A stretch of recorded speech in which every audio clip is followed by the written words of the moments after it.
मैं निदा खान आला हज़रत हेल्पिंग सोसाइटी चलाने के साथ साथ मैं आला हज़रत ख़ानदान की बहू भी हूँ। अ, हम मौलाना तौकीर के बारे में पढ़ते आए हैं, सुनते आए हैं। उन्होंने बहुत सारे धरने प्रदर्शन किए हैं सीएए को लेके, एनआरसी को लेके, और आए दिन वो हिंदू मुस्लिम दो पक्षों को भिड़वाने के लिए उन्होंने बहुत ज़्यादा कारगर धरने किए हैं। जो उनका लास्ट धरना हुआ था उसमें दो पक्ष आपस में भिड़ भी गए थे। लेकिन हम सबको पता है यहाँ यूपी गवर्नमेंट बीजेपी गवर्नमेंट है, जिसकी वजह से लॉ एंड ऑर्डर बहुत ज़्यादा सख्त है। कई बार उनकी कोशिशें ये नाकाम रही हैं।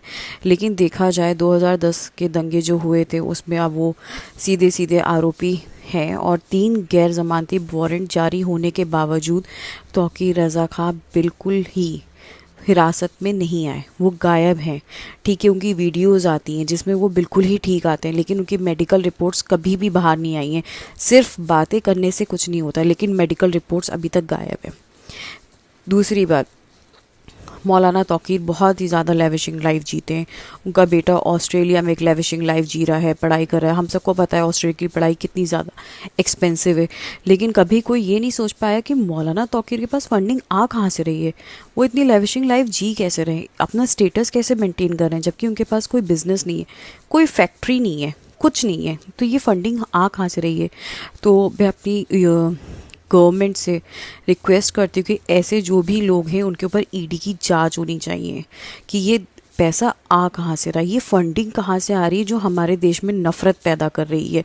उनकी वजह से दो पक्ष आपस में भिड़ने के लिए, मार काट करने के लिए तैयार हैं, क्योंकि वो अपने आप को ऐसा साबित करते हैं कि जैसे वो बहुत बड़े विक्टिम हैं या लीडर हैं, और अपनी बातों से लोगों को ब्रेन वॉश करते हैं। तो मुझे लगता है कि ऐसे आदमी के ऊपर सख्त कार्रवाई होनी चाहिए जो 3 गैर जमानती वारंट होने के बावजूद भी गायब है। जब से मैंने फेसबुक पोस्ट डाला है तब से लगातार लोगों की मेरे पास धमकियाँ आती हैं और तरह तरह की बातें वो करते हैं। इवन वो मेरी जो केसेस चल रहे हैं उसको लेके चैलेंज करने की बात करने लगते हैं, मुझे मारने की धमकियाँ देने लगते हैं। तो इस आदमी को अगर मैं उसके बारे में कुछ बोल भी रही हूँ तो उसके सपोर्टर्स मेरे ऊपर आके मुझे गाली गलौज करने लगते हैं।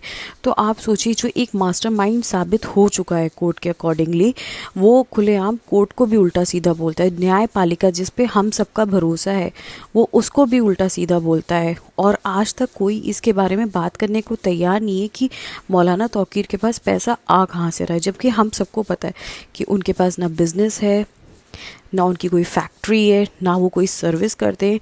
स्टिल उनके पास बहुत लेविशिंग लाइफ है। विदाउट मतलब कोई फंडिंग तो है, जो कोई ऐसी जगह से फंडिंग हो रही है जिससे हमारे देश को नुकसान पहुंच सकता है या इंटरनली वो नुकसान पहुंचा रहा है।